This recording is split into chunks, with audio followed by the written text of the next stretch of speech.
chicos, ¿se me escucha fuerte y claro? ¿Se logra visualizar el PPT? ¿Todo bien?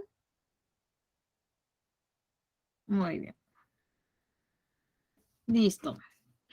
Entonces comenzamos. Vamos a comenzar esta semana número 7 que corresponde a los temas sistema circulatorio, sistema linfático, excretor y mecanismo de transporte en plantas.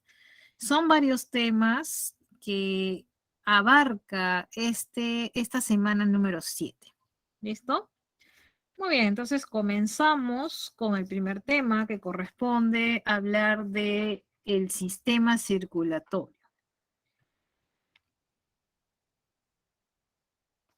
Si bien la semana pasada hablamos del sistema digestivo, una vez que logramos tomar la materia y energía del medio ambiente, necesitamos que ésta pueda circular al interior de nuestro cuerpo para que pueda cumplirse varias o diferentes etapas de nuestro metabolismo. Es así que, por ejemplo, las plantas no tendrán un sistema circulatorio, pero tienen mecanismos de transporte que permite llevar agua, minerales, sustancias nutritivas a toda la planta. Por otro lado, si hablamos de animales, por ejemplo, animales pequeñitos, o sea, menores de 1 milímetro de diámetro, los materiales se van a transportar al interior de su cuerpo por una difusión, o sea, nada complicado. Es así que esos animales menores de 1 milímetro, que pueden ser protozoarios, pueden ser platelmintos, ¿no? Aquellos que no tienen un sistema digestivo completo, carecen de este sistema circulatorio y los nutrientes ingresan a las células por difusión, ¿ya?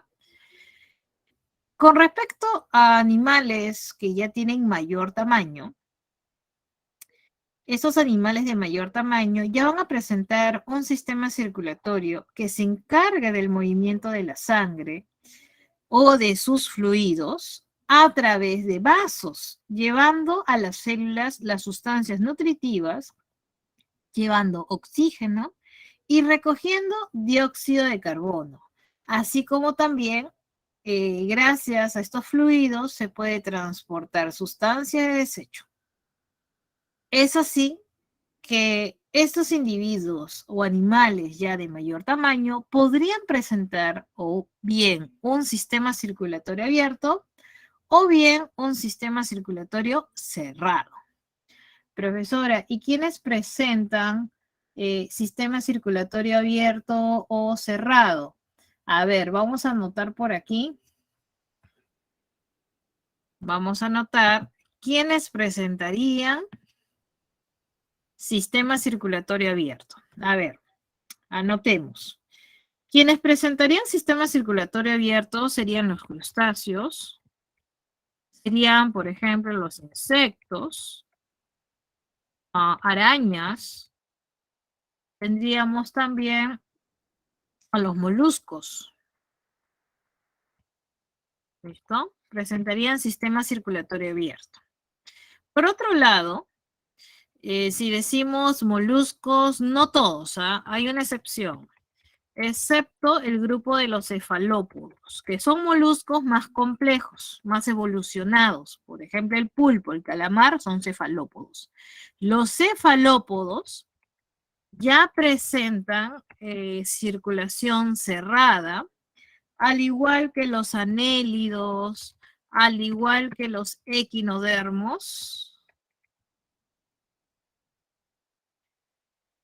al igual que los vertebrados, ya tenemos una circulación cerrada. ¿Ya? Profesora, ¿vertebrados? ¿Quiénes son los vertebrados? Peces, anfibios, reptiles, aves y mamíferos. Todos somos vertebrados. Todas esas 5 clases son vertebrados. ¿Listo? Muy bien, chicos. Ahora, ya sabiendo ¿Qué organismos presentan sistema circulatorio abierto y cerrado? Mi pregunta es la siguiente. ¿Cuál es la diferencia entre un sistema circulatorio abierto y uno cerrado?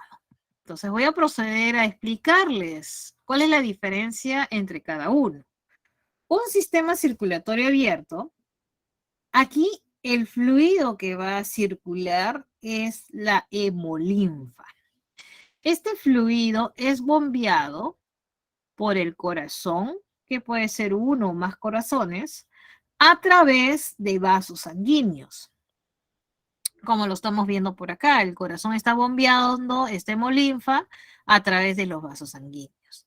El tema está que este fluido no siempre va a estar confinado en los vasos sanguíneos. Va a haber un momento que estos vasos sanguíneos van a desembocar en una cavidad denominada hemocele, dentro de la cual la hemolinfa va a bañar directamente a los tejidos.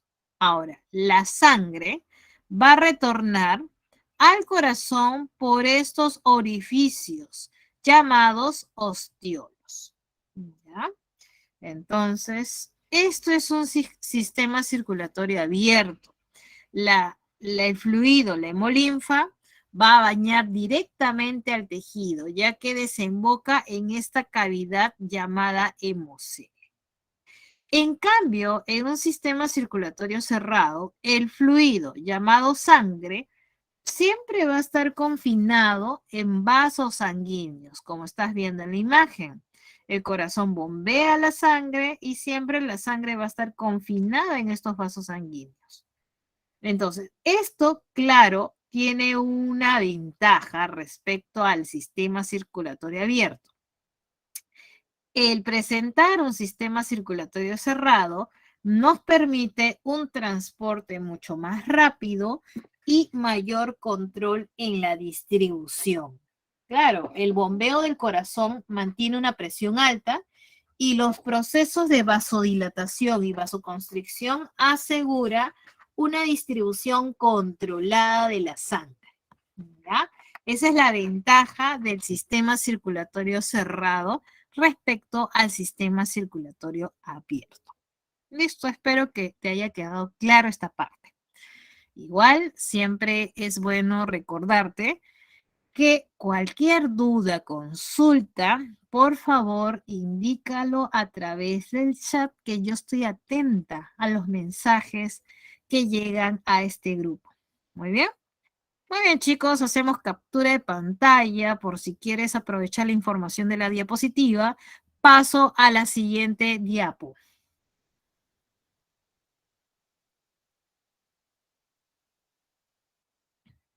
¿Listo? Entonces, como bien te dije, dentro del grupo o dentro del sistema circulatorio cerrado, teníamos que los vertebrados, junto a los anélidos, junto a los equinodermos y cefalópodos, presentaba este tipo de sistema circulatorio cerrado. Entonces, respecto a los vertebrados, hay algo más que vamos a añadir. Respecto a los vertebrados, a su vez, el sistema circulatorio cerrado puede ser de dos tipos o clases. Puede haber una circulación simple,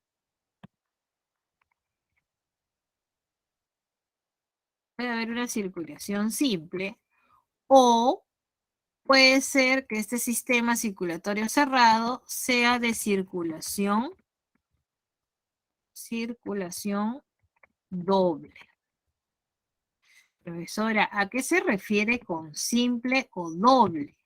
Simple significa que la sangre pasa una sola vez por el corazón,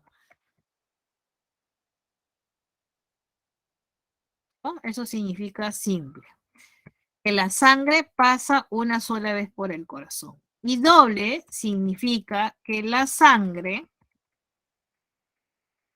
pasa dos veces por el corazón.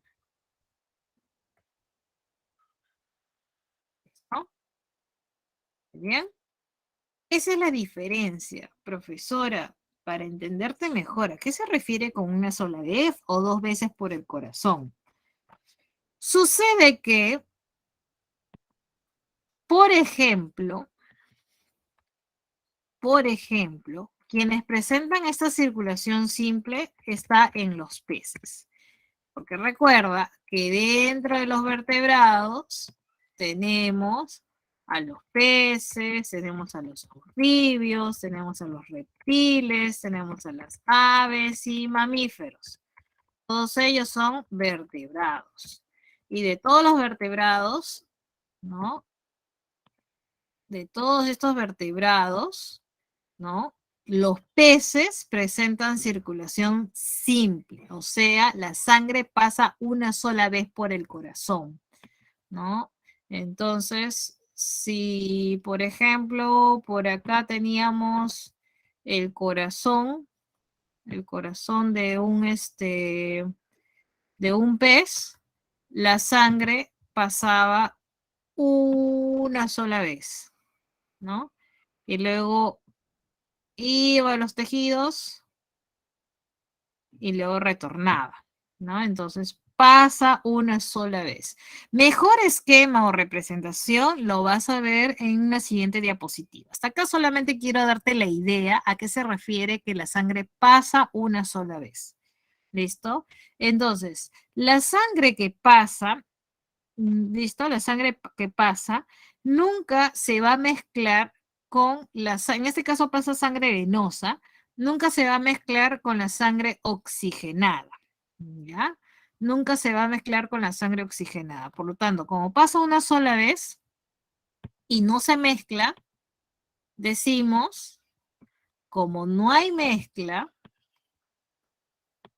como no hay mezcla, decimos que la circulación es cerrada, simple y completa. ¿Ya? Va a ser completa. ¿Por qué? Porque no hay mezcla de sangre. En cambio, en anfibios, reptiles, aves y mamíferos, por ejemplo, ¿no? Imaginémonos el corazón. Tú bien sabes que el corazón tiene 4 cavidades. Por ejemplo, en el ser humano tiene 4 cavidades, ¿no? 2 aurículas, 2 ventrículos. Y la sangre, en este caso la venosa, va a llegar, ¿no? Va a llegar a la aurícula, ¿listo?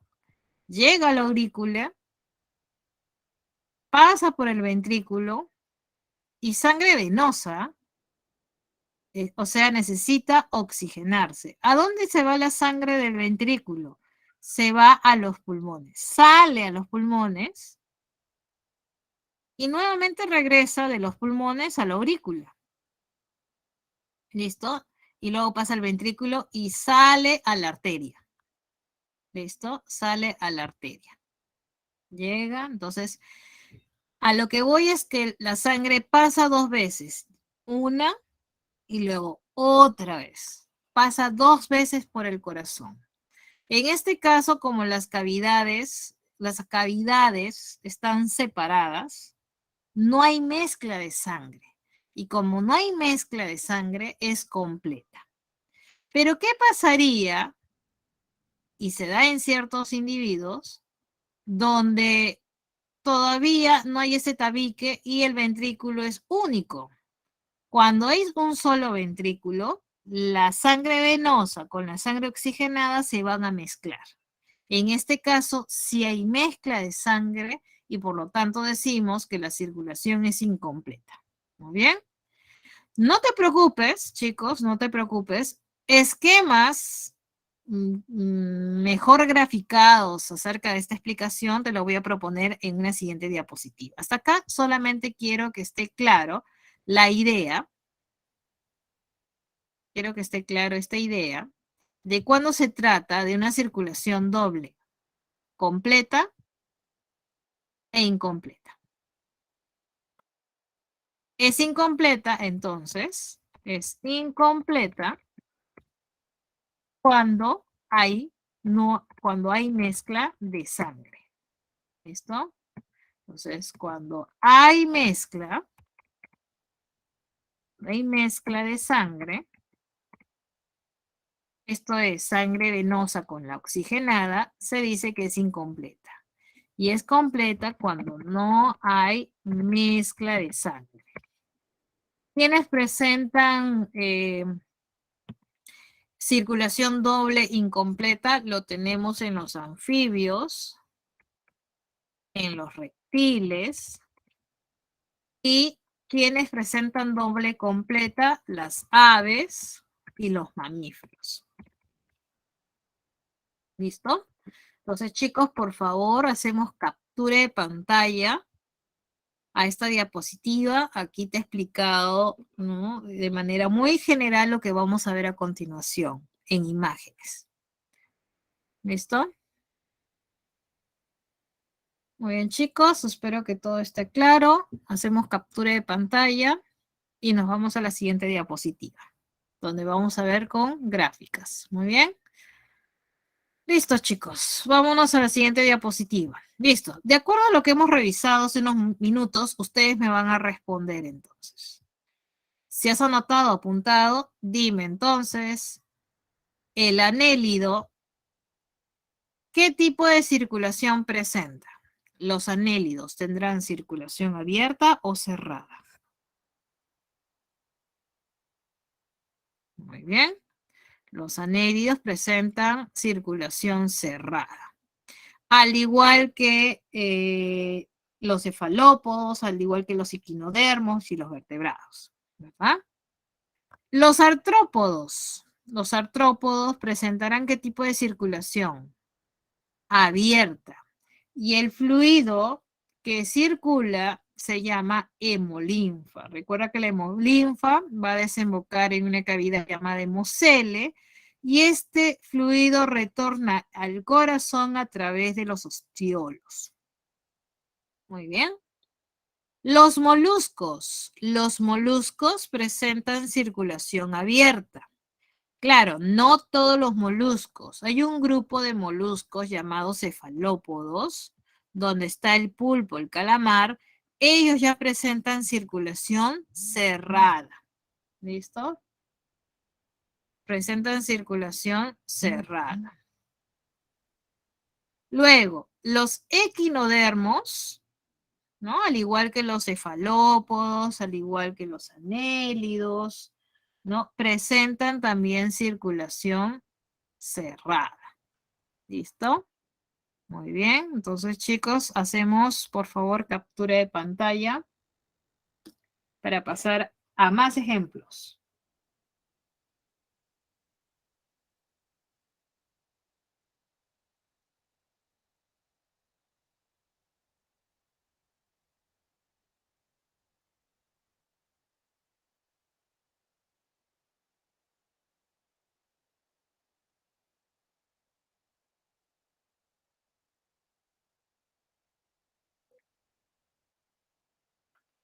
Muy bien. ¿Listo? Paso a más ejemplos. Y aquí ya nos vamos a los vertebrados. Te dije hace un rato, ¿qué pasaba con los vertebrados? A ver, acuérdate. ¿Qué pasaba con los vertebrados? ¿Qué tipo de sistema circulatorio presentaban los vertebrados?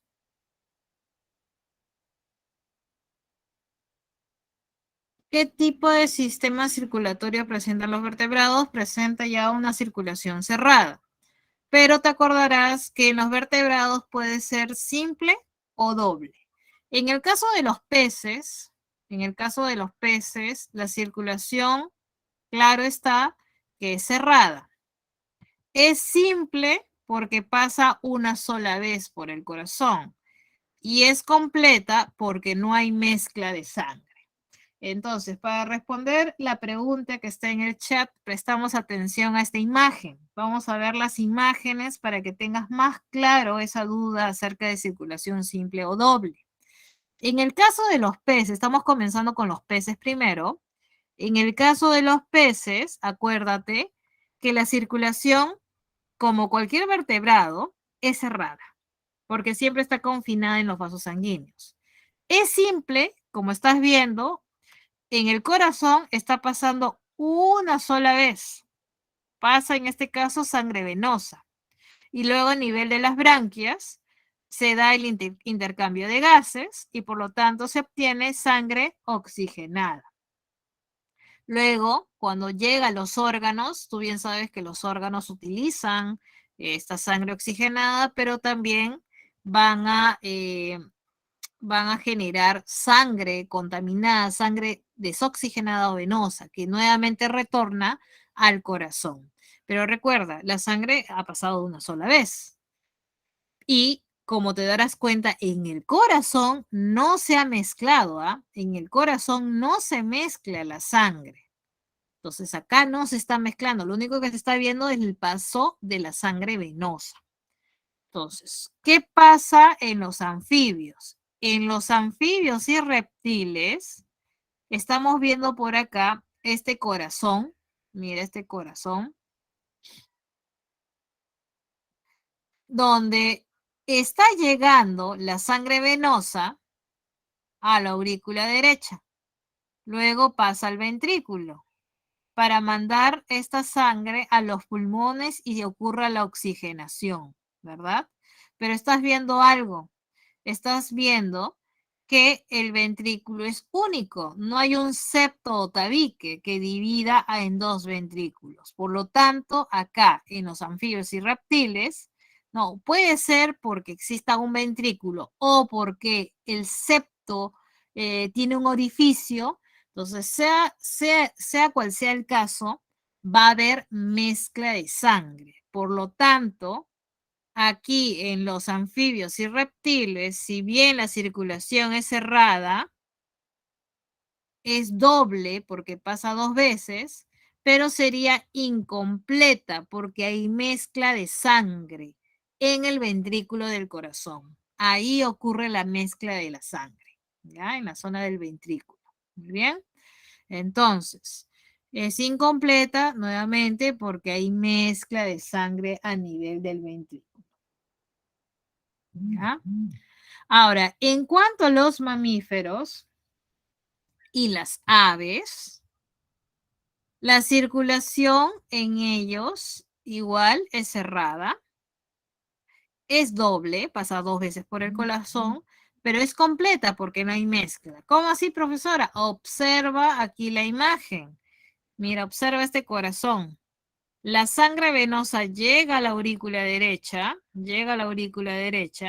luego pasa al ventrículo derecho y de aquí sale la sangre hacia la arteria pulmonar que va a los pulmones y hay el intercambio gaseoso. ¿Qué se obtiene? Sangre oxigenada que regresa nuevamente al corazón a través de la aurícula izquierda y luego es bombeado a cada rincón del organismo. O sea, la sangre pasó dos veces, pero en ningún momento la sangre venosa se mezcló con la sangre oxigenada. Y esto es debido a que hay un tabique, perdón, hay un tabique que separa a ambos ventrículos, evitando pues que haya mezcla de sangre. Por lo tanto, decimos que es completa. Muy bien. Esto es lo que ocurre en los vertebrados. Y recuerda, los vertebrados, ¿quiénes son? Son los peces, son los anfibios y reptiles y las aves y mamíferos. Son cinco las clases de vertebrados. ¿Listo? Muy bien, chicos. Hacemos captura de pantalla, por favor.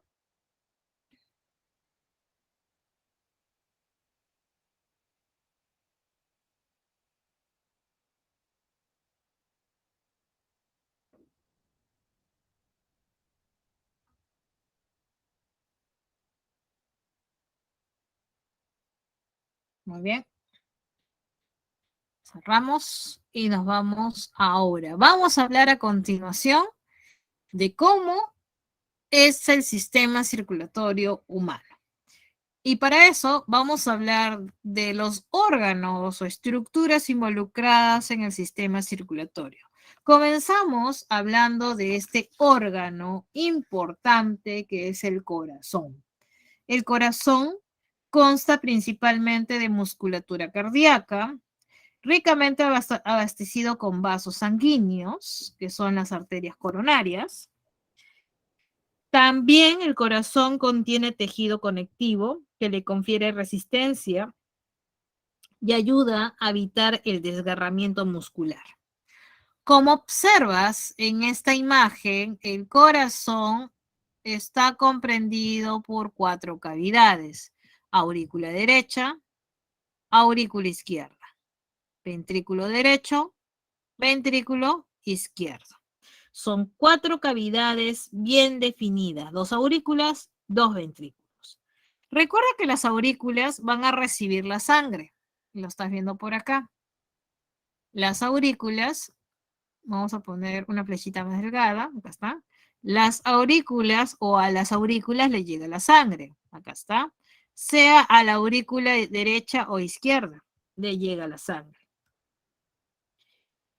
Esta sangre luego pasará al ventrículo, ¿no? Luego de la aurícula pasará al ventrículo.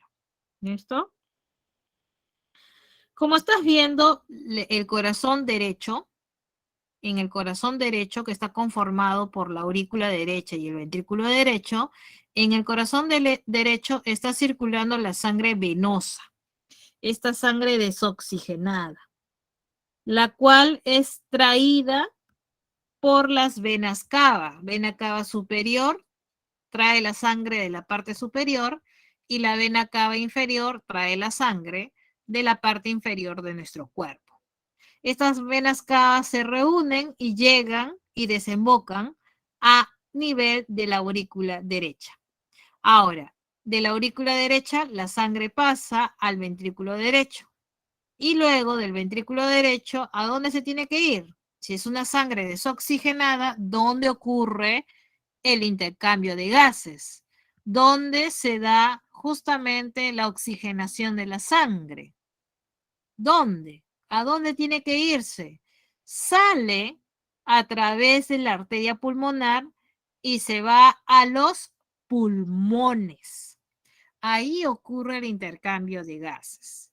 En los pulmones, y acá lo estamos viendo, ¿no? En los pulmones se da el intercambio de gases. Ahora, una vez que se realiza el intercambio de gases, se obtiene una sangre desoxigenada, una sangre oxigenada, y esta sangre oxigenada retorna nuevamente al corazón y lo hace a través de las venas pulmonares que llevan la sangre oxigenada al corazón y desemboca en la aurícula izquierda.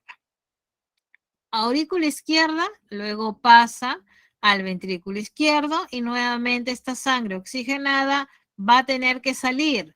Sale hacia la arteria aorta. Y recuerdas que la aorta luego se subdivide en diferentes arterias que llegan a cada rincón del cuerpo. Lo voy a poner acá.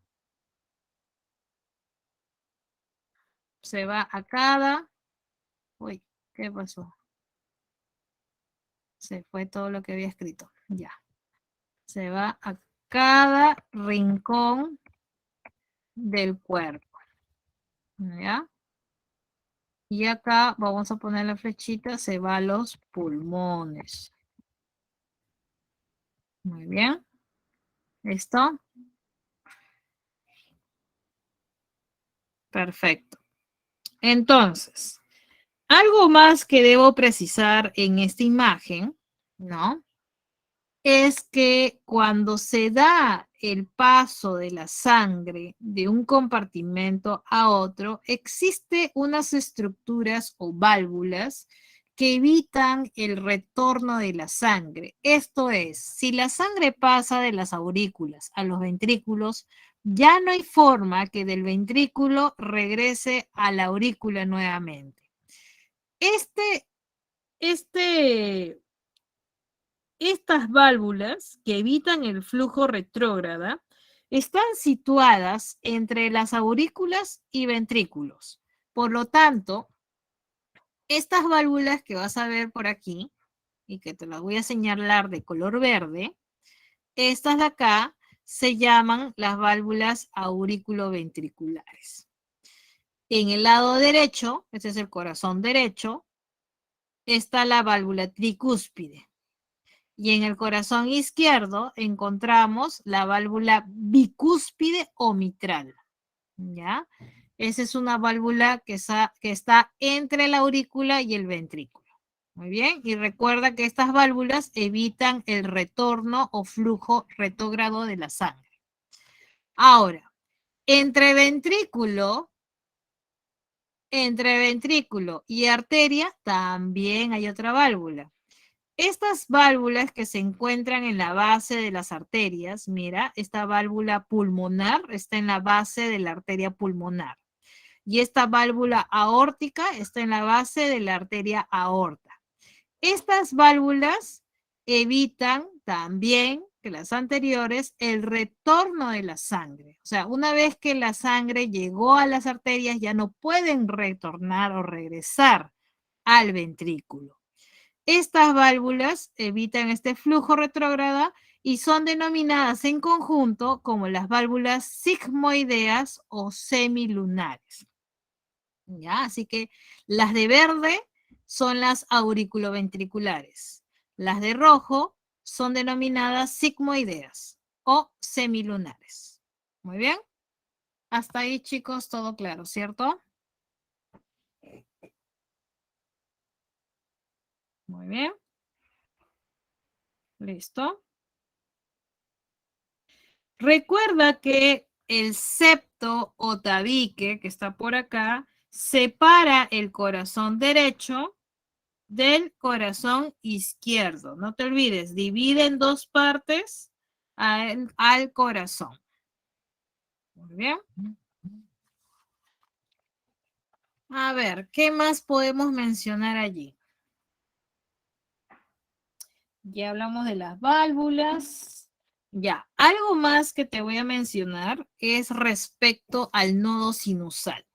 Recuerda que el corazón es miogénico, quiere decir que el latido se inicia en el músculo cardíaco y no necesita de un impulso nervioso de afuera. Este latido se inicia ¿dónde? Se inicia en el nodo sinusal, que está ubicado acá, en la aurícula derecha.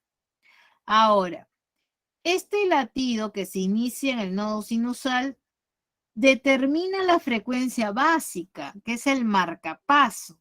Y esta señal se transmite hacia el nodo, acá está el nodo, hacia el nodo auriculoventricular, que está situado en la base de la aurícula derecha. Recuerda que nuestro corazón se contrae aproximadamente unas 70 veces por minuto y el latido se compone de sístole y diástole. Recuerda que la sístole es la contracción y la diástole la relajación. Es así que el ciclo cardíaco viene a ser un conjunto de fenómenos, no solamente hemodinámicos, también eléctricos y mecánicos, que ocurre en el corazón y que dura aproximadamente 0.9 segundos. A continuación te voy a explicar de manera muy general cómo se da este ciclo cardíaco. Comenzamos, chicos, atención. Vamos a utilizar esta figura del corazón para poder explicarte cómo se da el ciclo cardíaco. Muy bien. ¿Listos? Comenzamos. Recordemos que nuestra sangre desoxigenada, la sangre que se recoge de los tejidos, son recogidas por diferentes venas que luego se concentran o se unen y forman la vena cava. La vena cava superior trae sangre desoxigenada de toda la parte superior de nuestro cuerpo y la vena cava inferior de toda la parte inferior. Toda esta sangre desoxigenada se reúne en la aurícula derecha. ¿Listo? En la aurícula derecha. Esta sangre luego aumenta y la cavidad se va llenando y cuando la cavidad se encuentre llena, se entiende que la presión en la aurícula es mayor respecto a la presión del ventrículo. Acto seguido, debido a la diferencia de presiones, la válvula tricúspide, que es la válvula del corazón derecho, se abre y por lo tanto la sangre ingresará de la aurícula al ventrículo. ¿Listo? Entonces va pasando la sangre, pasa la sangre, pasa la sangre y la presión de la aurícula derecha comienza a descender, pero la presión del ventrículo derecho comienza a aumentar. Una vez que la presión haya bajado y haya pasado la sangre, la presión del ventrículo ahora es mayor respecto a ahora la presión de la arteria. Por lo tanto, esta sangre ahora va a salir, va a eyectarse y salir hacia la arteria cuando se aperture esta válvula sigmoidea llamada válvula pulmonar. Sale la sangre y la sangre ¿a dónde va? Recuerda que es una sangre desoxigenada. ¿Recuerdas? Es una sangre desoxigenada que tiene que irse ¿a dónde? Se tiene que ir a los pulmones, porque en los pulmones ocurre el intercambio de gases. Es así que luego de realizar el intercambio de gases, esta sangre oxigenada retorna al corazón. Es una sangre ya oxigenada y va a retornar al corazón. Retorna al corazón a través de las venas pulmonares. ¿Listo? Las venas pulmonares desembocan en la aurícula izquierda. La aurícula se va llenando, la presión de la aurícula aumenta respecto a la presión del ventrículo. Cuando se da esta diferencia de presiones, acto seguido, la válvula mitral o bicúspide se apertura, dando lugar al paso de la sangre desde la aurícula al ventrículo izquierdo. Cuando pasa la sangre, el ventrículo izquierdo se va llenando y va a haber un momento que la presión del ventrículo es mayor respecto a la arteria aorta. Cuando la presión del ventrículo es mayor, la válvula aórtica, que es una válvula sigmoidea, se apertura y acto seguido la sangre sale del ventrículo a la aorta. Y es así que la sangre oxigenada luego va a ir a cada rincón del organismo. ¿Listo? De esta manera ocurre pues el ciclo cardíaco. Muy bien, chicos. Hasta aquí, ¿alguna duda? ¿Todo está claro? Muy bien. Es así que en este esquema te proponen cuál es la circulación menor. La circulación menor o pulmonar es la que ocurre, ¿no? Del corazón a los pulmones y viceversa, ¿no? Tú sabes que aquí a nivel de los pulmones se da el intercambio gaseoso. Y la circulación mayor es cuando la sangre oxigenada que sale de la arteria aorta, luego esta aorta se va a subdividir en diferentes arterias que van a llegar a cada órgano. Esa es la circulación mayor. ¿Listo? Finalmente, termino esta diapositiva haciéndote una pregunta. ¿Cuál de los dos ventrículos tendría que presentar mayor cantidad de musculatura? Recordando que los ventrículos son cavidades eyectoras. ¿Cuál de los dos debería presentar mayor cantidad de musculatura? ¿El derecho o el izquierdo?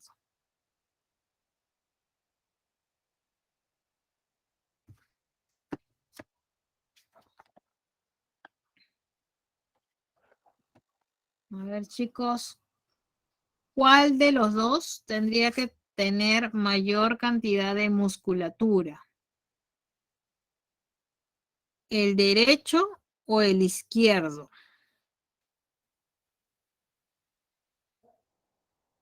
Muy bien.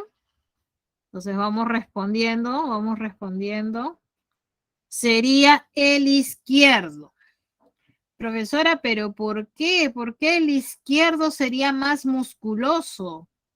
Sucede que, recordamos, del derecho, del ventrículo derecho, ¿a dónde se va la sangre? Del derecho, ¿a dónde se va la sangre? Aquí, a los pulmones, acá se quita nada más.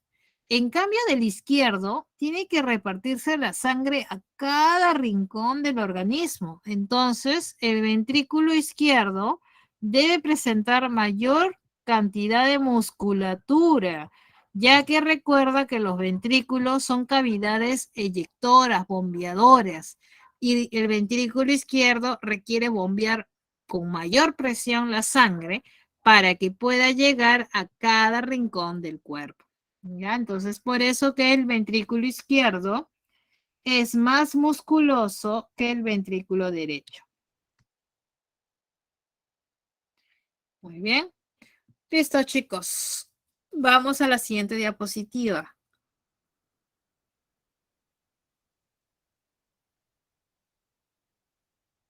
Muy bien. Y acá está nuevamente lo que te había explicado, ¿no? Esta diapositiva lo vamos a utilizar como repaso de lo que ya te había mencionado previamente. Recuerda que el ciclo cardíaco es un conjunto de fenómenos eléctricos, mecánicos y hemodinámicos que ocurren en el corazón durante una sístole y una diástole. Dura aproximadamente 0.9 segundos y presenta 4 fases o etapas.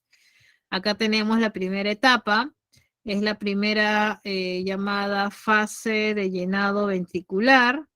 Luego tenemos la fase de contracción isovolumétrica, la de eyección y finalmente la fase de relajación isovolumétrica. Son 4 etapas. Muy bien. Entonces voy a proceder a describir qué ocurre en cada una de ellas. Y es prácticamente un repaso de lo que ya habíamos mencionado previamente. En la fase de llenado de ventrículos, en la fase de llenado ventricular se inicia cuando, por acá está, cuando se inicia, cuando se aperturan, acá está, cuando se aperturan las válvulas sigmoideas, perdón, las auriculoventriculares, ¿ya?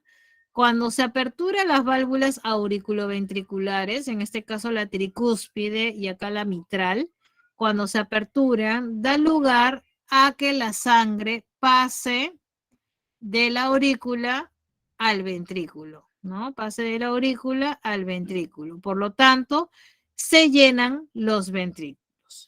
Y esto es debido a que la presión de la aurícula o de las aurículas es mayor respecto a la presión de los ventrículos. Esta diferencia de presiones hace que se llenen los ventrículos dado que se aperturaron las válvulas auriculoventriculares. ¿Muy bien? Va pasando la sangre, se va llenando los ventrículos y una vez que los ventrículos se llenaron, la presión de los ventrículos ahora es mayor. ¿Listo?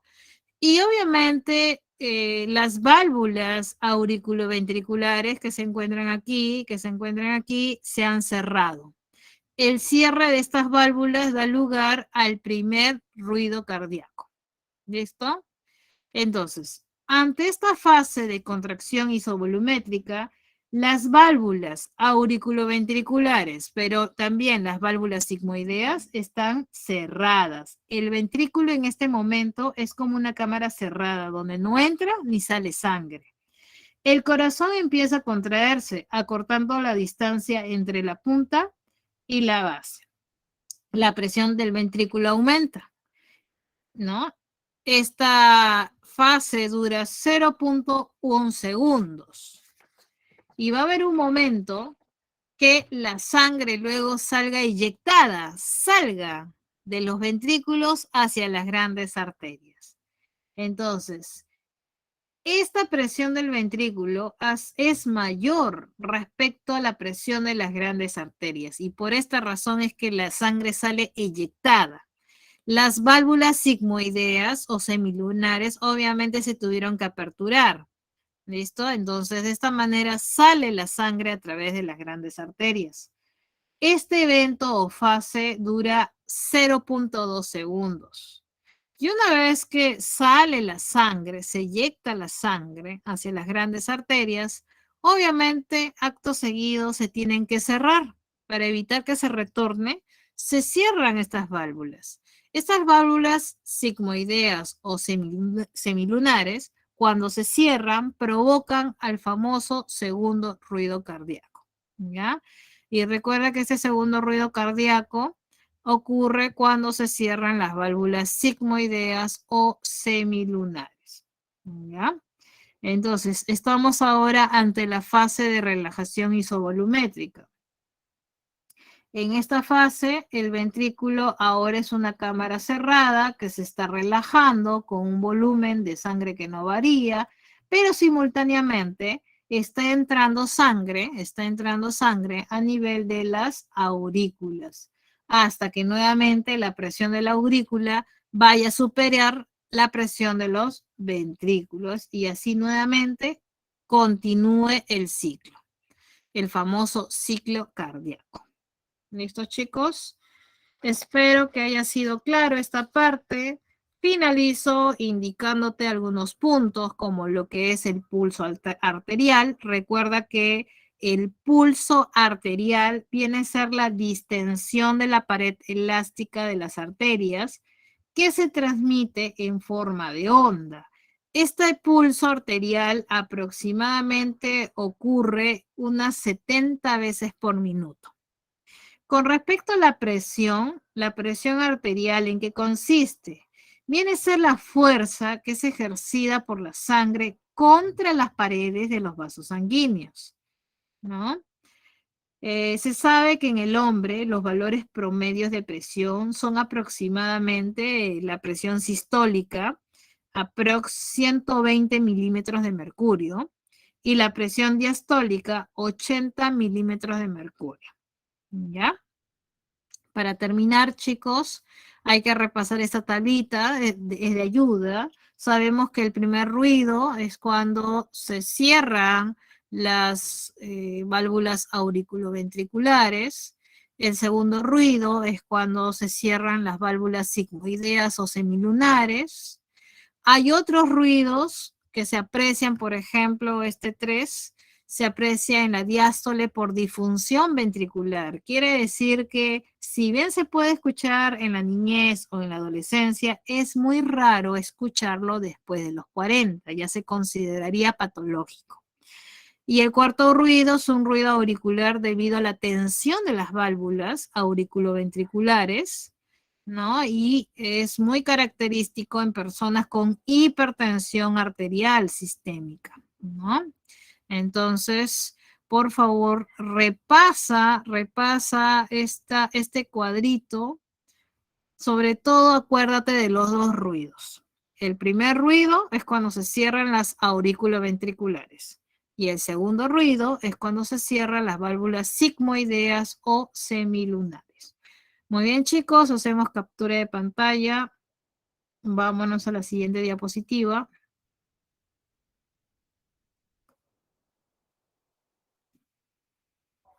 Listo. Y ahora te presentan a los vasos sanguíneos, que son otras estructuras importantes, ¿no? Cuando hablamos del sistema circulatorio. Recuerda, un sistema circulatorio cerrado significa que el fluido, la sangre, siempre va a estar confinado en estos vasos sanguíneos.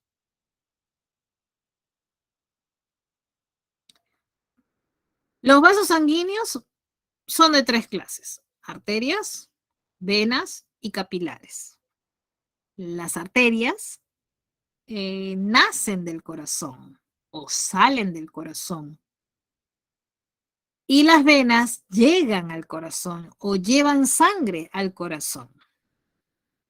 Los capilares, por otro lado, son vasos sanguíneos que se encargan de unir a ambos, ¿no? Y si quieres, vamos de nuevo a la diapositiva donde está el corazón y te hago un recordatorio que las venas, acá está, por ejemplo, las venas cava o las venas pulmonares, llevan la sangre al corazón, llegan o llevan sangre al corazón.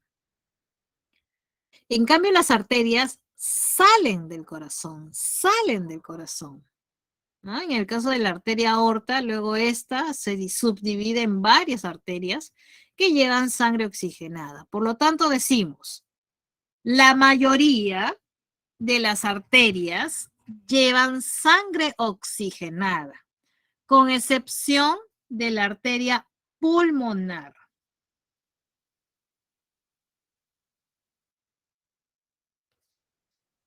Por otro lado, las venas llevan sangre venosa, con excepción de las venas pulmonares que llevan sangre oxigenada. Y lo estás viendo por acá en esta imagen. ¿Ya? Que te quede claro esa parte. ¿Listo? Muy bien. Entonces, nos vamos a esta siguiente diapositiva. Tómale captura, por favor.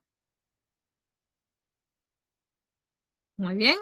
En esta diapositiva, que es la continuación de la anterior, nuevamente te comparan a estos vasos sanguíneos en cuanto a su estructura, ¿no? Bien sabemos que las arterias, ¿no?,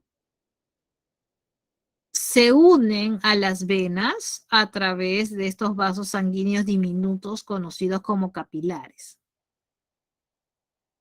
Y además sabemos que hay notables diferencias cuando comparamos a estos tres vasos sanguíneos. Por ejemplo, entre las más resaltantes diferencias podemos encontrar en cuanto a su pared muscular. Decimos que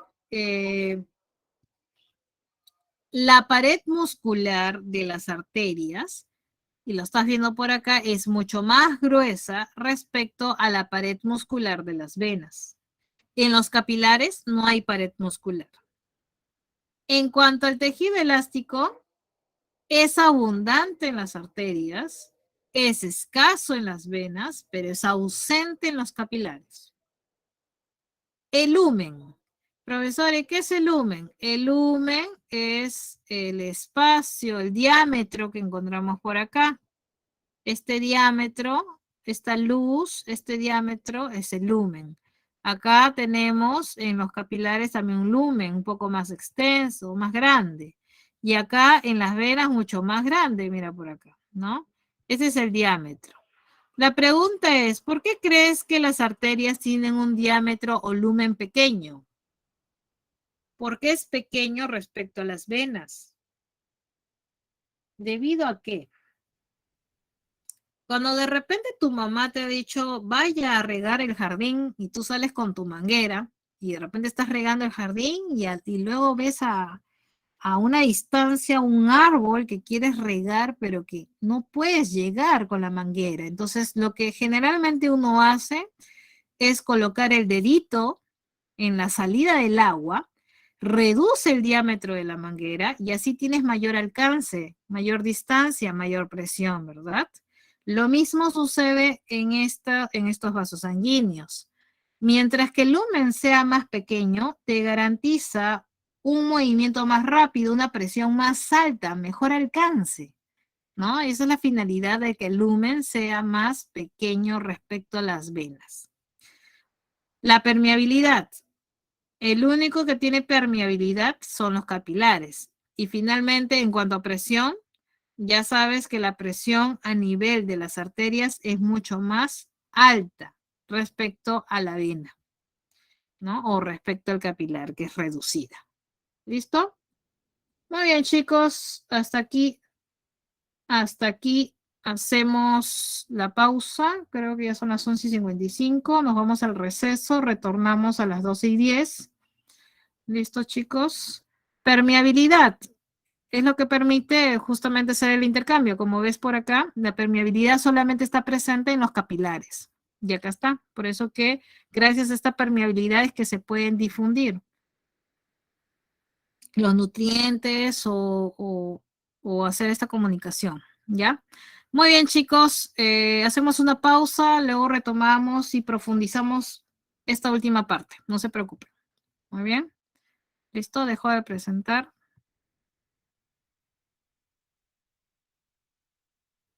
Y nos vamos al receso. ¿Listo? Muy bien. Nos habíamos quedado en esta parte de aquí.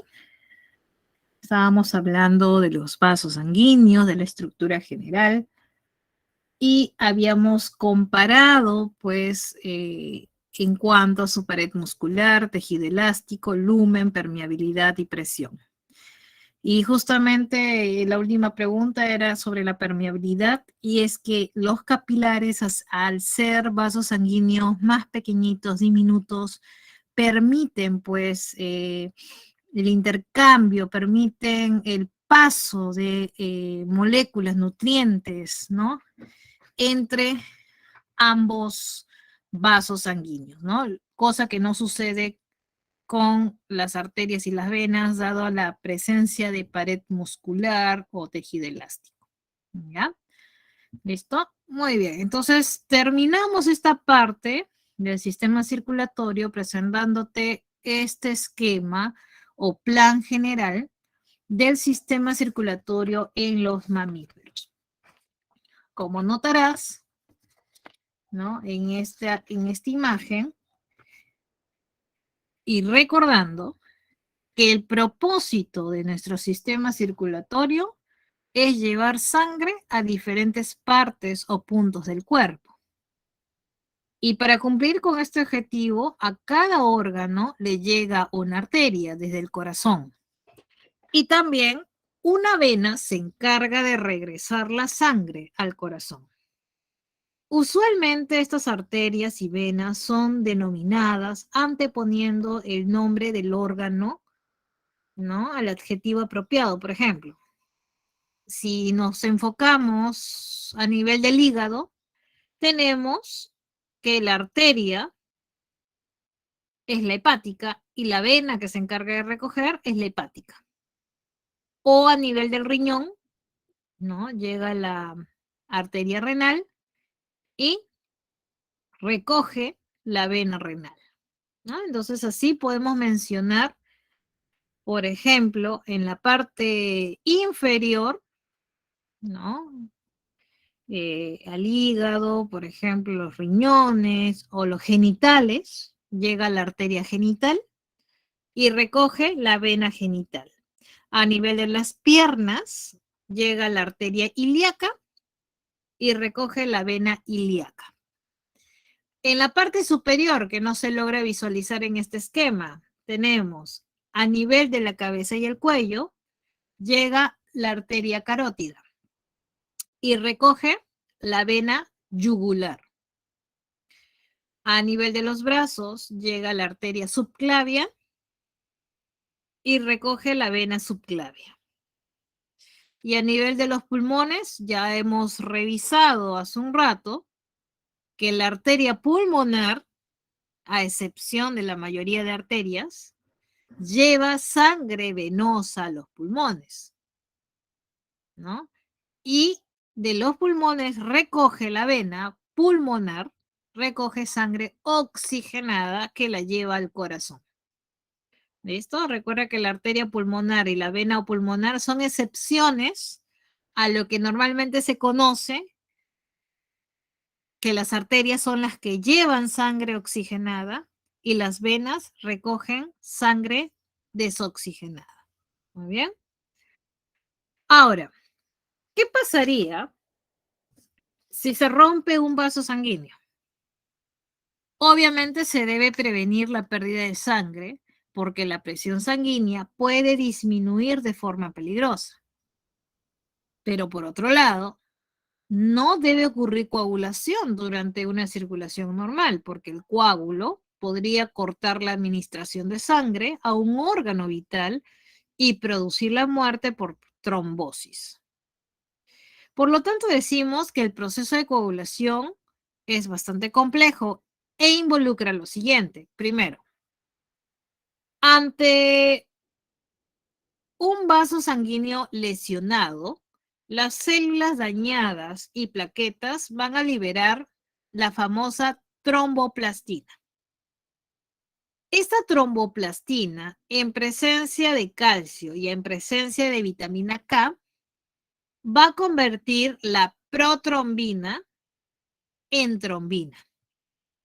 Y a su vez, la trombina convierte el fibrinógeno soluble en fibrina insoluble.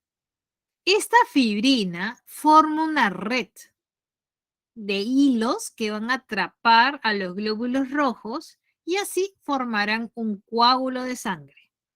debajo del cual se va a llevar a cabo la reparación de la herida. Todo esto que te he detallado ocurre durante una coagulación sanguínea normal, en una persona normal, con coagulación normal. Pero ¿qué pasaría con una persona hemofílica? Aquella que no puede sintetizar adecuadamente los factores de coagulación. La herida no coagulará y obviamente tendrá problemas, esta persona deberá ser bastante cuidadoso para no generarse heridas, ¿ya? De este tema todavía vamos a hablar posteriormente, en la semana número 12 aproximadamente, porque la hemofilia es una enfermedad genética, ¿no? Es una enfermedad genética que lo vamos a ver más adelante. ¿Listo? Hasta aquí hemos hablado de la coagulación y de lo complejo que es este proceso y de las etapas que comprende. Hacemos una captura de pantalla para irnos a la siguiente diapositiva, chicos.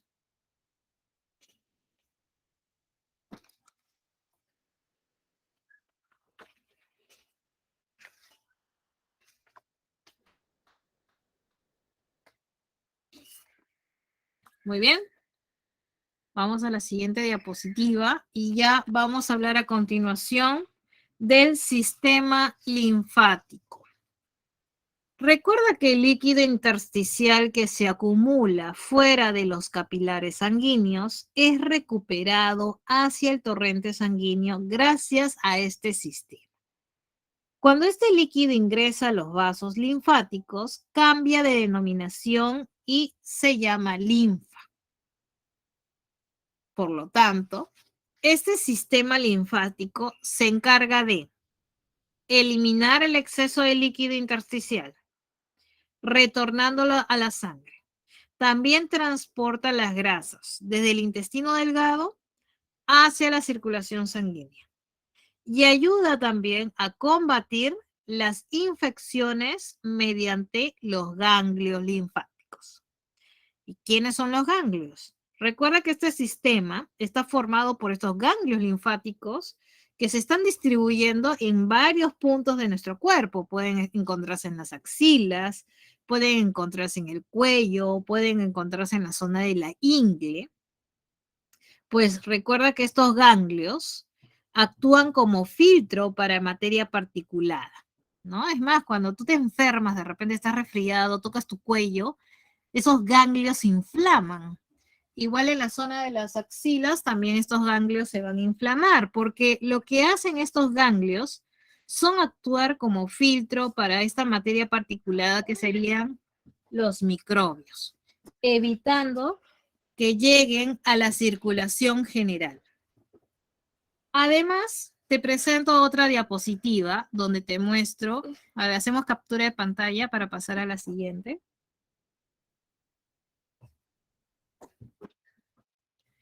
¿No? Y en esta siguiente te muestro la estructura de un ganglio linfático, donde, por ejemplo, aquí nuestros glóbulos blancos se activan para la defensa del cuerpo. Recuerda que este ganglio actúa como filtro de materia particulada, ¿no? De cualquier partícula extraña, como son los antígenos. Es así que la llegada de los antígenos hace que nuestras células de defensa, nuestros glóbulos, se activen porque entran en contacto con estas partículas extrañas. Y es así que luego el resultado es la salida ya de linfocitos y macrófagos activados, preparados para la defensa de nuestro cuerpo. ¿Listo? Captura de pantalla, chicos, para pasar a la siguiente. Hasta acá, chicos, ¿alguna duda, consulta con respecto al sistema circulatorio o linfático? ¿Todo está claro? ¿Listo? Muy bien. Ahora, pasamos al mecanismo de transporte en las plantas. Recordarás que te dije inicialmente que las plantas no tienen sistema circulatorio. Lo que podemos encontrar en ellas es un mecanismo de transporte. Por ejemplo,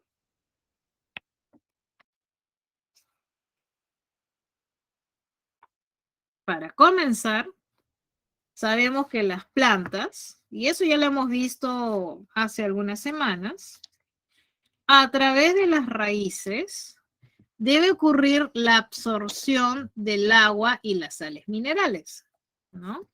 Y lo estamos viendo en esta parte de la diapositiva. A ver, te lo voy a mostrar aquí, ¿no?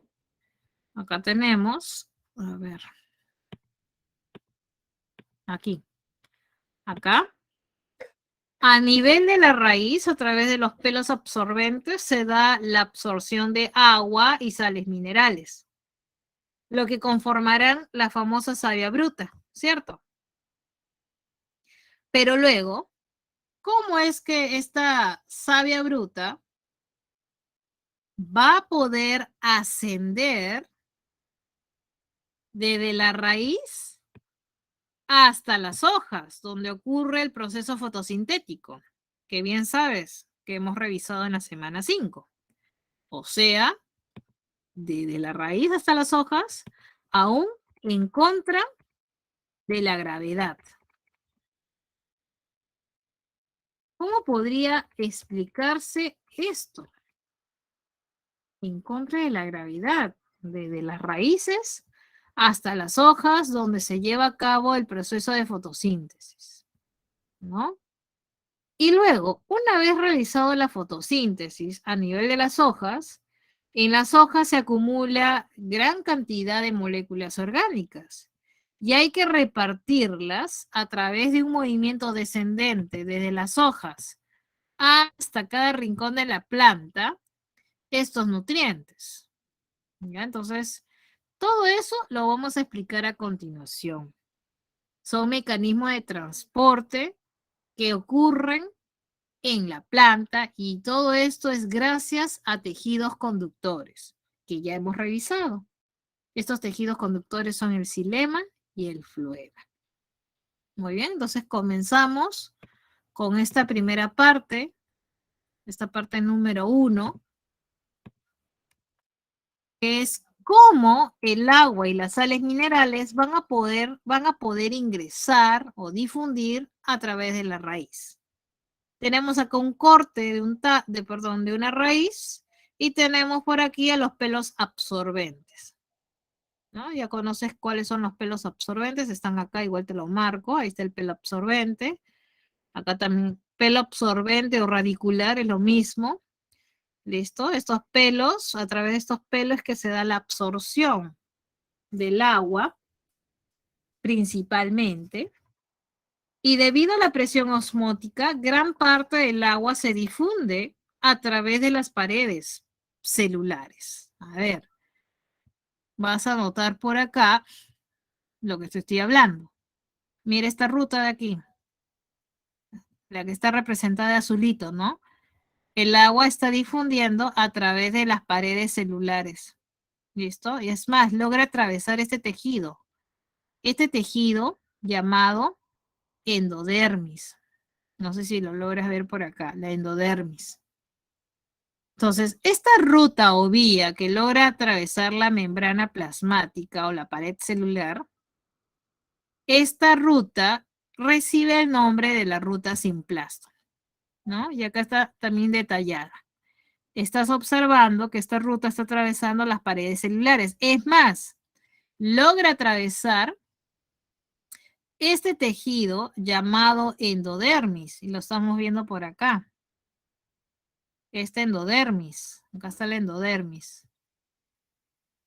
Pero esta endodermis sucede que tiene ciertos engrosamientos y esos engrosamientos reciben el nombre de las bandas de Caspari. La banda de Caspari son engrosamientos que se encuentran en este tejido endodérmico. Profesora, ¿y por qué están estas bandas de Caspari? Estos engrosamientos parciales en la pared celular impiden la libre difusión.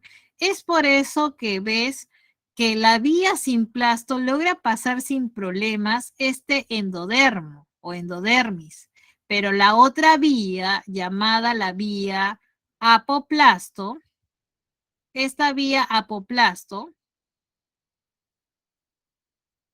esta vía apoplasto que difunde el agua entre los espacios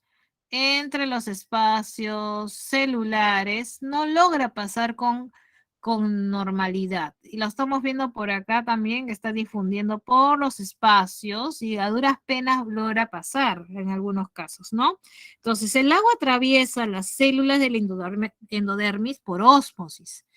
Entonces decimos que la raíz va a funcionar como un osmómetro, en el cual la endodermis actúa como una membrana osmóticamente activa y los iones o sales minerales ingresan generalmente al xilema por un transporte activo, o sea, se gasta energía para que pasen las sales minerales. Recuerda que el lugar donde deben llegar, cuál es la meta a donde deben llegar el agua y las sales minerales, deben llegar a la parte central donde se encuentra el xilema, que es el tejido conductor encargado de transportar a la savia bruta, al agua y sales minerales. ¿Listo, chicos? Hasta ahí espero que todo esté claro. De esta manera es que se ingresa y se transporta el agua y las sales minerales por la raíz. ¿Listo? Ahora, ¿qué sigue?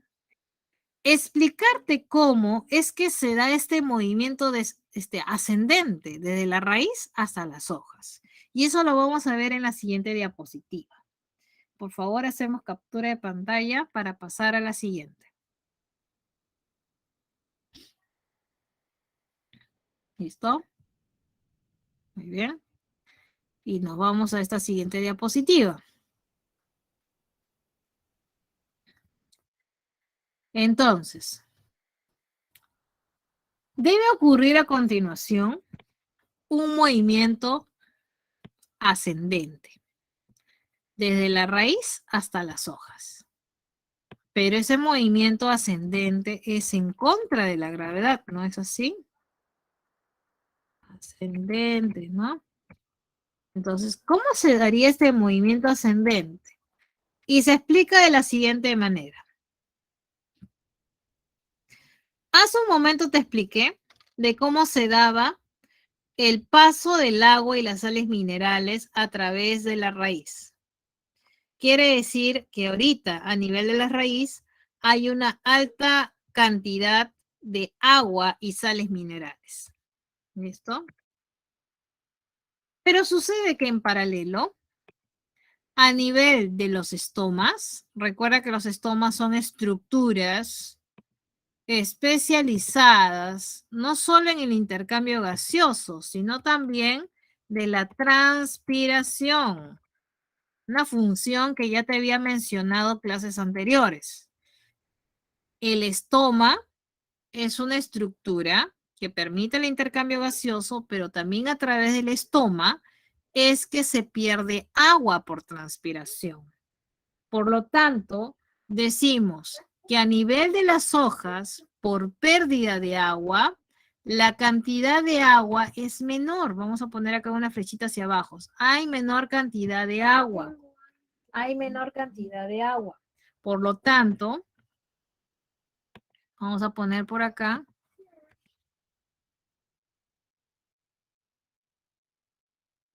¿Listo? Por lo tanto, ¿dónde hay mayor concentración o potencial de agua? A nivel de la raíz. ¿Dónde hay menor? A nivel de las hojas. Por lo tanto, te acordarás lo siguiente que te expliqué alguna vez. Vamos a poner acá como recordatorio. ¿Qué pasa si en una zona hay mayor concentración de algo y acá hay poquita concentración de algo? ¿Cómo es la tendencia? La tendencia siempre es de una zona de mayor concentración a una zona de menor concentración, ¿verdad? Eso quedó claro hace muchas clases anteriores. Entonces, de una zona de mayor concentración o potencial. ¿Listo? Siempre la tendencia es de una zona de mayor concentración a una zona de menor concentración o potencial.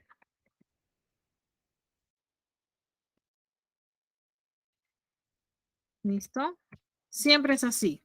Porque lo que se busca es siempre llegar a un equilibrio. ¿Estamos de acuerdo, cierto? Entonces, ¿dónde hay mayor concentración o potencial de agua, por ejemplo? Acá en las raíces. ¿Y dónde hay menor? En las hojas. Por lo tanto, la tendencia será de una zona de mayor a una zona de menor. Pero para poder explicar este ascenso a través de los vasos leñosos del xilema, que por cierto eran conductos con paredes lignificadas, la transpiración a través de los estomas crea una demanda de agua quizás suficiente para explicar el ascenso continuo del agua desde la raíz hasta el ápice de una planta, aún en contra de la gravedad. Entonces, el sol o la energía solar sería el responsable de esta transpiración y por lo tanto sería la energía solar el origen del ascenso de la savia bruta. Este movimiento ascendente es explicado mediante la cohesión y tensión. ¿Listo? Y según la cual la pérdida de agua en el proceso de transpiración proporciona la energía necesaria que permite el arrastre de las moléculas de agua hacia las hojas. Todo esto que te estoy explicando recibe el nombre de la teoría de arrastre por transpiración. ¿Ya? Entonces recuerda que una teoría que hace explica un fenómeno de la naturaleza y en este caso explicar cómo se da el movimiento ascendente de la savia bruta se ve explicado por esta teoría de arrastre por transpiración. Y como te decía, este movimiento ascendente, este mecanismo, trabaja gracias a que, primero, las moléculas de agua que ingresan al xilema se mantienen fuertemente unidas. Se mantienen fuertemente unidas por los puentes de hidrógeno y así forman una columna cohesiva. De esta manera forman una columna cohesiva de agua en la raíz, una columna bastante resistente, y esta cohesión entre las moléculas permite que se mantenga unido a toda la columna de agua dentro del xilema. Luego, la transpiración que está ocurriendo en las hojas produce una fuerza de tensión. Esta fuerza, como te decía, tira de la columna de agua hacia arriba. Entonces, esta tensión proporciona la energía para mover el agua en forma ascendente, ingresando el agua por ósmosis desde el xilema al mesófilo de las hojas. ¿Ya? Entonces, esta tensión tira de la columna de agua hacia arriba y hacia afuera en el xilema de las venas en las hojas. ¿Listo? Entonces, de esta manera se explica esta teoría de arrastre por transpiración. Muy bien. Entonces, una vez que la savia bruta llega a las hojas y ocurre el evento de fotosíntesis, producto de la fotosíntesis, ya sabemos, semana número 5. El producto de la fotosíntesis es que en las hojas se almacene una gran cantidad de moléculas orgánicas, ¿no? Hay una gran cantidad de moléculas orgánicas que deben ser ahora repartidas a cada rincón de la planta. Entonces, ¿dónde hay menor concentración de estas moléculas orgánicas? Obviamente son los lugares de utilización, como pueden ser las raíces, como pueden ser los órganos en formación, frutos en formación, etc. Entonces, ¿dónde hay menor concentración de moléculas orgánicas? Nuevamente te lo pongo acá, en los lugares de utilización. Y ya sabes cuáles son esos lugares de utilización, ¿cierto? ¿Ya? ¿Y dónde hay mayor concentración de moléculas orgánicas después de la fotosíntesis? En las hojas. Entonces pongo por acá aclarando, después de la fotosíntesis, ¿listo? Después de la fotosíntesis, a nivel de hojas, donde ha ocurrido principalmente la fotosíntesis, se concentra una gran cantidad de moléculas orgánicas y que deben ser repartidas a cada rincón de la planta. Es así que debe ocurrir un movimiento descendente de la savia elaborada, porque la savia elaborada tiene los nutrientes, productos de la fotosíntesis. Muy bien. Entonces, estos materiales orgánicos producidos de la fotosíntesis necesitan ser transportados a otras regiones de la planta, sea para el crecimiento, síntesis, reproducción, almacenamiento. Y este flujo de materiales debe ser rápido, aproximadamente entre 25 a 200 centímetros por hora. Imagínate que fuera por difusión. Si fuera por difusión, la velocidad sería re lenta, sería de unos 0.2 milímetros por día, o sea, nada, ¿no? Entonces, la velocidad debe ser mayor, aprox entre 25 a 200 centímetros por hora. Este movimiento descendente de la savia elaborada se explica también a través de una teoría.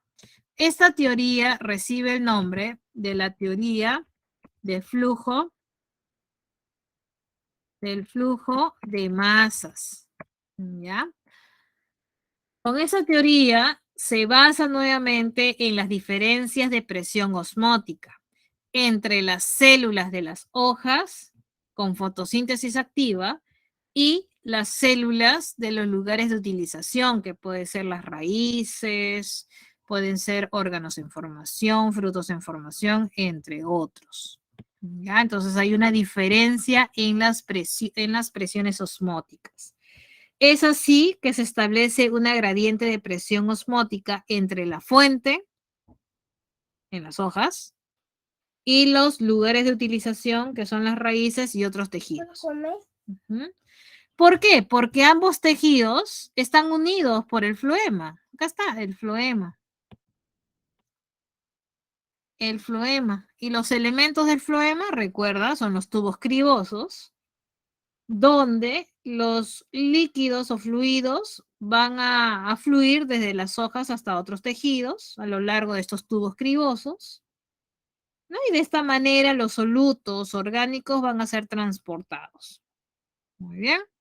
Entonces, toda esta explicación es gracias a la teoría del flujo de masas que permite el transporte de la savia elaborada a través del floema. Muy bien, chicos, hasta acá espero que todo esté claro. ¿Alguna consulta, duda?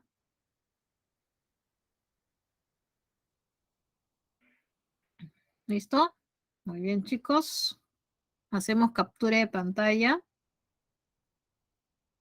para pasar a la siguiente diapositiva.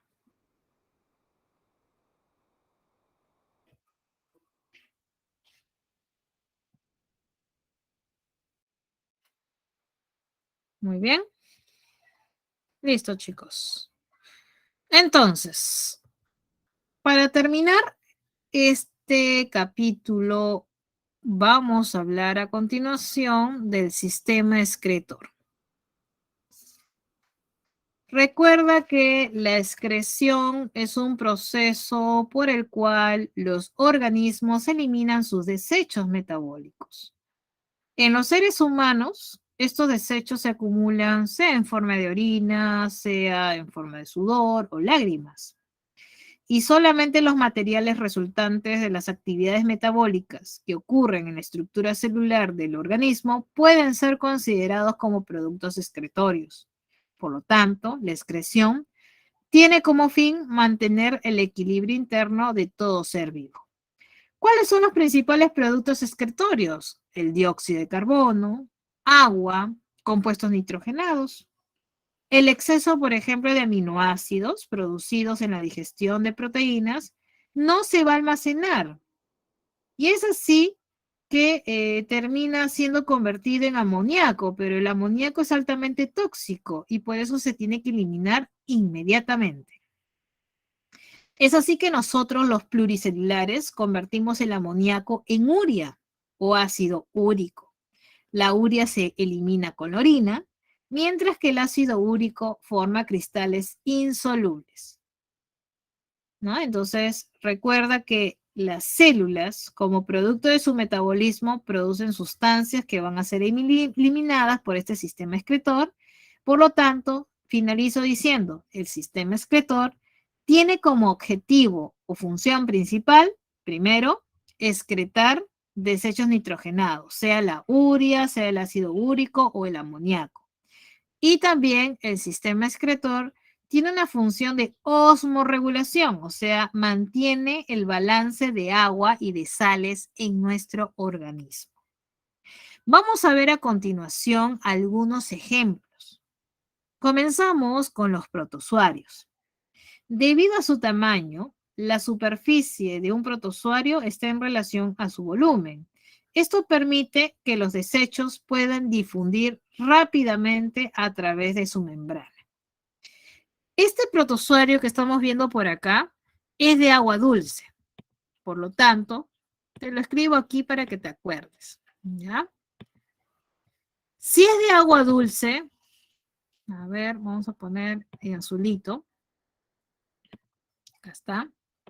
Es de agua dulce. Te pregunto, ¿cómo es el agua dulce? ¿Rica en sales o baja en sales? Hay baja concentración de sales, ¿no? Claro. Hay baja concentración de sales. ¿Ya? Por lo tanto, si el entorno es agua dulce y es baja concentración de sales, se entiende que dentro del individuo es lo contrario. Si afuera es baja, adentro es alta la concentración de sales. ¿Listo? Es alta la concentración de sales.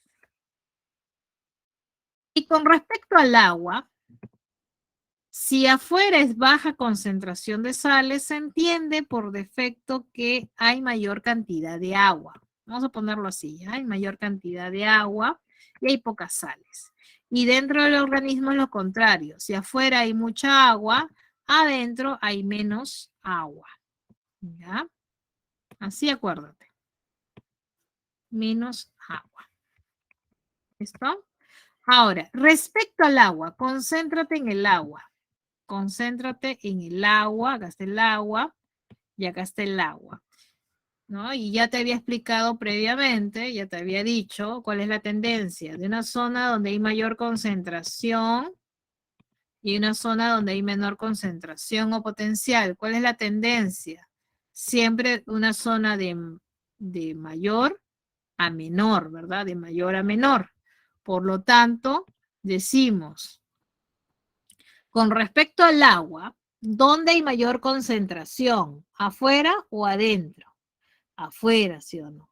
Y la tendencia sería la siguiente, de más a menos. Quiere decir que el agua va a entrar al organismo, del entorno adentro del organismo. Y el agua va a entrar, el agua va a entrar, va a entrar, va a entrar, pobre organismo, ¿no? Va a entrar, va a entrar. ¿Cuál sería el resultado? En estos protozoarios de agua dulce van a ser hipertónicos en relación al medio que los rodea. De esta manera el agua entra constantemente a la célula por ósmosis. Pero no te preocupes, el exceso de agua es eliminado a través de su vacuola contráctil, proceso que va a requerir, claro, gasto de energía. En el caso del celenterio o los nidarios, recuerda que estos nidarios presentan una organización tisular nada más, llega tejido. Por lo tanto, se entiende que no va a presentar un sistema excretor, porque no solamente su organización es a nivel de tejido, y está constituido nada más por 2 capas de células. Por esta razón, como ninguna célula se encuentra lejos de la superficie, la excreción se hace por una simple difusión.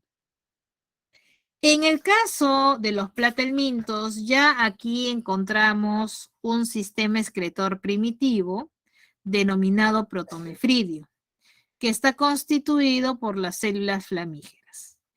Estas células están dispuestas por separado y la agitación de su borla hace que se impulse el fluido, o sea, agua y desechos, a través de los túbulos, esos túbulos excretores, y luego hacia el exterior. La agitación de sus cilios asemeja o se ha comparado con el movimiento de la llama del fuego. Es por esa razón que se le dicen células flamígeras. En cuanto a los anélidos, lo tenemos por acá. Recuerda que estos organismos tienen el cuerpo segmentado y en cada anillo de la lombriz se presenta un par de órganos especializados llamados nefridios o metanefridios, que son túbulos abiertos por ambos extremos, de los cuales el interno está conectado con el celoma, ¿no? Por medio de un embudo ciliar, y alrededor de cada túbulo se dispone de una red de capilares, lo que permite que se pueda eliminar los desechos acumulados en la corriente sanguínea. ¿Ya? Con respecto a los insectos, podemos observar que su sistema excretor consiste de un grupo de túbulos con un extremo distal cerrado que se proyecta en la cavidad del cuerpo. Estos túbulos desembocan en la intersección entre el intestino medio y el intestino posterior. Estos túbulos son conocidos como los túbulos de Malpighi. Las células del insecto liberan ácido úrico, el cual es tomado activamente por estos túbulos y donde este ácido va a precipitar como cristal y que luego van a pasar al recto para ser eliminados, ¿no? Estos son los túbulos de Malpighi de los insectos. Finalmente, en los crustáceos encontramos las glándulas verdes, que son un par de sacos que se encuentran debajo de las antenas.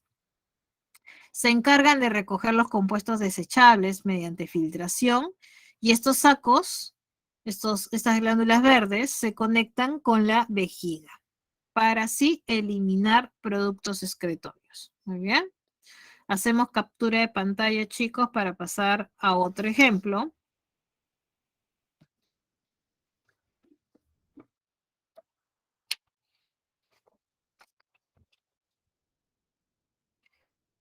¿Listo?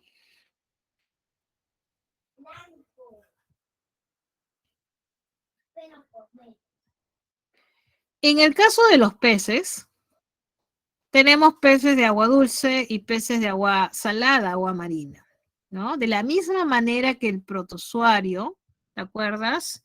Que vivía en ambientes de agua dulce, te hago un recordatorio por acá, ¿no? Agua dulce. Cuando se trata de peces de agua dulce, recuerda, hay menos concentración de sales,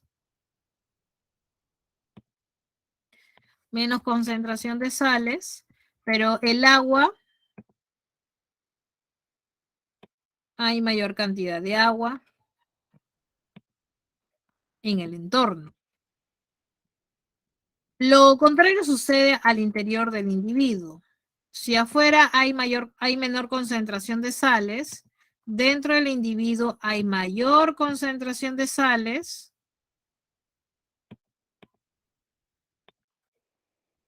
y menor concentración de agua. Y ya sabes cuál es la tendencia, ¿verdad, chicos?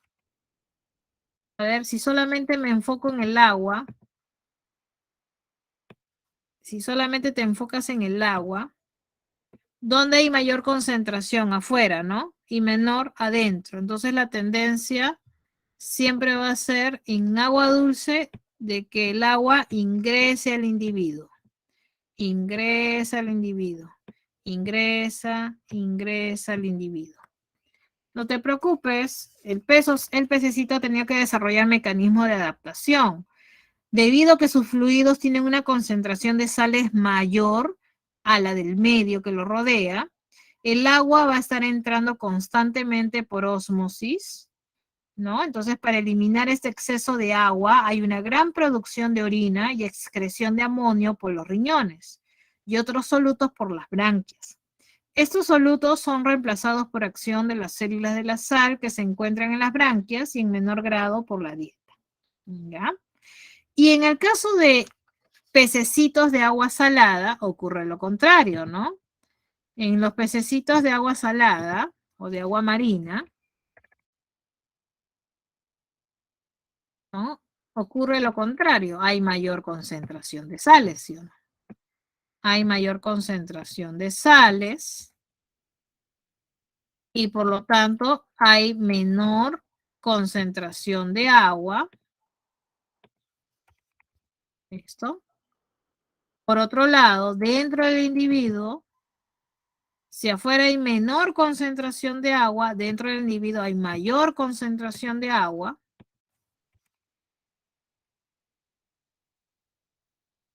Y menor concentración de sales.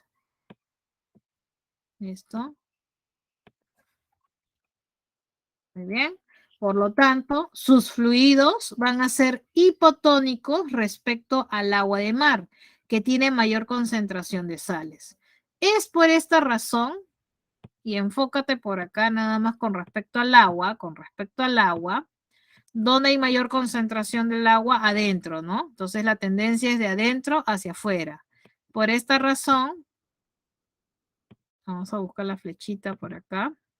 Sale agua, pierde agua, pierde agua, pierde agua, pierde agua, ¿no? Por esta razón, pierde agua por ósmosis y sales a través de las branquias. Sus riñones, por lo tanto, deben estar adaptados. Están adaptados para producir muy poca orina. Presentan pocos corpúsculos de Malpighi que son de pequeño tamaño. ¿Listo? Entonces, chicos, por favor, hacemos captura de pantalla. Todo está claro, imagino. Hacemos captura para pasar a la siguiente diapositiva. Muy bien. Nos vamos ahora a un ejemplo más con respecto a los anfibios. Recuerda que la mayoría de los anfibios viven en agua dulce o cerca de ella, por lo que producen una gran cantidad de orina. Ya sabes por qué, ¿no? Los anfibios que viven en ambientes terrestres secos han reducido la permeabilidad de la piel al agua. Poseen, por lo tanto, grandes vejigas urinarias que se llenan de orina diluida antes de entrar al periodo de estivación. Recuerda que el periodo de estivación es el periodo en el cual hay una actividad metabólica reducida, es una época de sequía. Y por lo tanto, cuando llena esta vejiga urinaria con orina diluida, esta orina le sirve como reservorio de agua durante este largo periodo. ¿Ya? Entonces, eso es respecto a los anfibios. Y finalmente vamos a hablar y culminamos la clase con la excreción o la formación de la orina en el ser humano. ¿Ya? ¿Cómo se da la formación de la orina en el ser humano? Recuerda que los riñones van a ser los órganos involucrados en el sistema urinario. Recuerda que los riñones presentan dos regiones bien diferenciadas, una zona externa llamada corteza, que está por acá, y una zona interna denominada médula. ¿Ya? Cada riñón contiene aproximadamente 1.000.000 de nefrones, que es la unidad funcional. Y un nefrón, a su vez, presenta las siguientes partes, que lo tenemos por acá. Estas son las partes del nefrón. El nefrón presenta las siguientes partes. El corpúsculo renal que es todo esto, o también llamado el corpúsculo de Malpighi, que está conformado por glomérulo y la cápsula de Bowman. Luego tenemos el túbulo contorneado proximal, el asa de Henle, el túbulo contorneado distal y finalmente desemboca en el túbulo colector. ¿Ya? Ahora, ¿cómo se da la fisiología urinaria? O sea, ¿cómo se da la formación de la orina? Eso lo vemos en la siguiente diapositiva. Por favor, haz captura de pantalla para pasar a la siguiente. Para la formación de la orina se verifica 3 procesos básicamente. Estos 3 procesos son a continuación: la filtración, la reabsorción y la secreción. En la filtración, y lo estás viendo ahí con colores, en la filtración los nefrones de ambos riñones producen por minuto unos 125 mililitros de filtrado. O sea, eso, si haces un cálculo, representa unos 180 litros de filtrado al día. Quiere decir que la sangre tuvo que haber sido filtrada unas 30 veces en un día, ¿no? Y recuerda que la presión sanguínea es muy alta en los riñones, ¿no? Y entonces esta presión hace de que las sustancias puedan ser filtradas a la cápsula de Bowman. Ahora, ¿qué se puede filtrar? Agua, sales, glucosa, aminoácidos, ácidos grasos, urea, pero lo que no se puede filtrar son proteínas y células sanguíneas. Eso no debe pasar en el filtrado. Como te darás cuenta, son 180 litros de filtrado. Hay que concentrar ese filtrado, ¿no? Entonces, el 99% de filtrado se suele reabsorber, se suele recuperar, ¿no? Eso se da lugar en los túbulos contorneados, ¿no? Y se concentra a 1.5 litros de orina concentrada al día. Por ejemplo, a nivel de túbulo contorneado proximal, se reabsorbe la mayor parte, o sea, el 80%. Aquí se puede reabsorber agua, glucosa, aminoácidos. Y en el distal se reabsorbe iones sodio y también bicarbonato, ¿ya?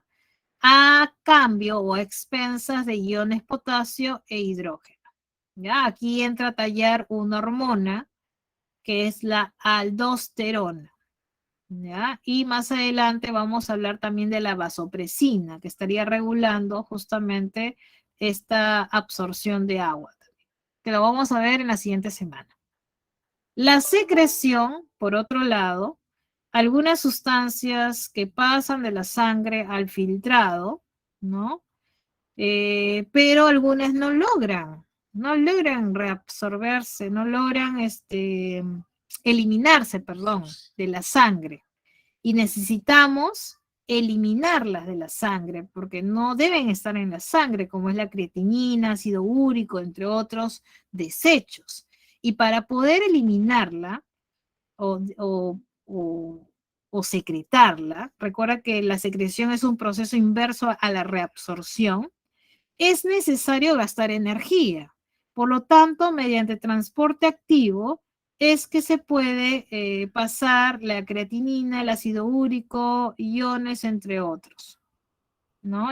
Entre otros componentes como son residuos de fármacos para mantener el pH de la sangre. ¿Listo? Entonces, de esta manera es que se da la formación de la orina, una orina concentrada de 1.5 litros aproximadamente al día. Listo, chicos, hasta acá tenemos alguna duda.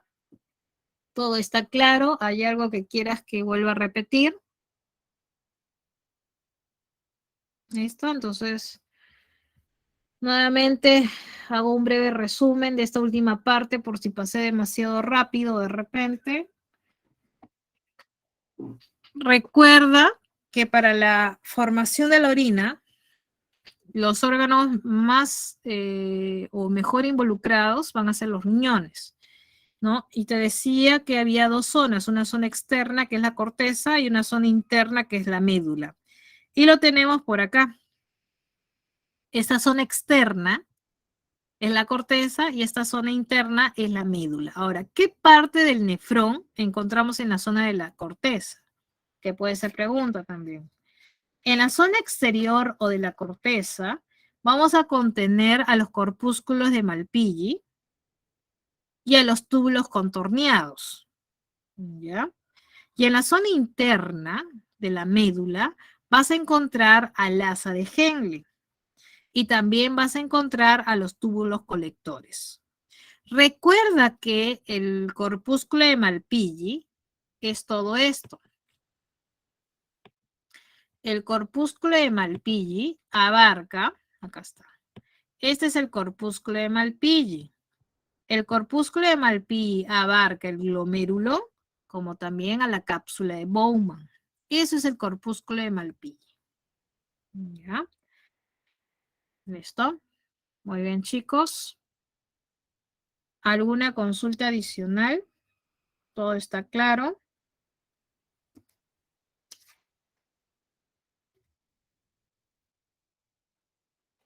Muy bien, chicos. Voy a dejar de compartir.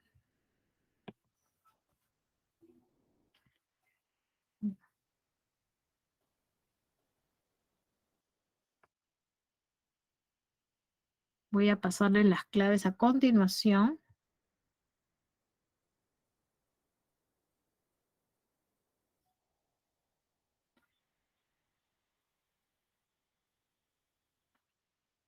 Muy bien.